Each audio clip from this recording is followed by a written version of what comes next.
মাঠো পরিশ্রম করিয়া বিল বিল এই সেই কাজ করি বিল আমরা দেই আমরা ক্ষেত্রে আজকে 3 রোজা আমাদের বেতন ভাতা হচ্ছে না ভাই, 7 মাস রানিং চলে। গোলাপগঞ্জ পৌরসভার কর্মকর্তা কর্মচারী সবসময় মানুষের সেবা দিয়ে আসি। মাঠেও কাজ করি বিভিন্ন সময়, দিনে রাত্রে কোনো টাইম নাই আমাদের।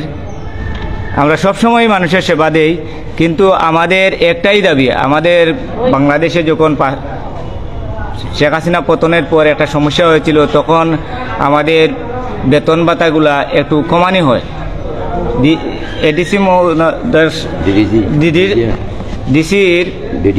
ডিডিএলজি স্যারের আলোকে আমরা এটা কমানি হয় এবং এটা বিয়ানীবাজারও কমানি হয়।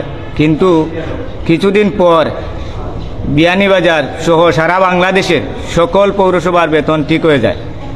কিন্তু দুঃখজনক হলেও যে সত্য, আমাদের পৌরসভার সচিব মহোদয় নিকুঞ্জ ব্যানার্জি তিনি বিয়ানীবাজারেও দায়িত্ব পালন করেন, সেখানে ঠিক হয়ে যায় এবং অতিরিক্ত দায়িত্ব হিসাবে গোলাপগঞ্জ পৌরসভায় করেন।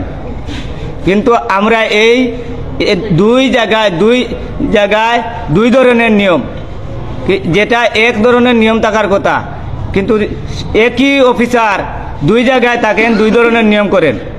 এই বৈষম্য শিকারের কারণে আমাদের বেতন ভাতা যদি পূর্ণাঙ্গ না হয়, তাহলে আমরা এখানে আমরণ অনশন করব এবং পৌরসভার সকল কার্যক্রম করব না।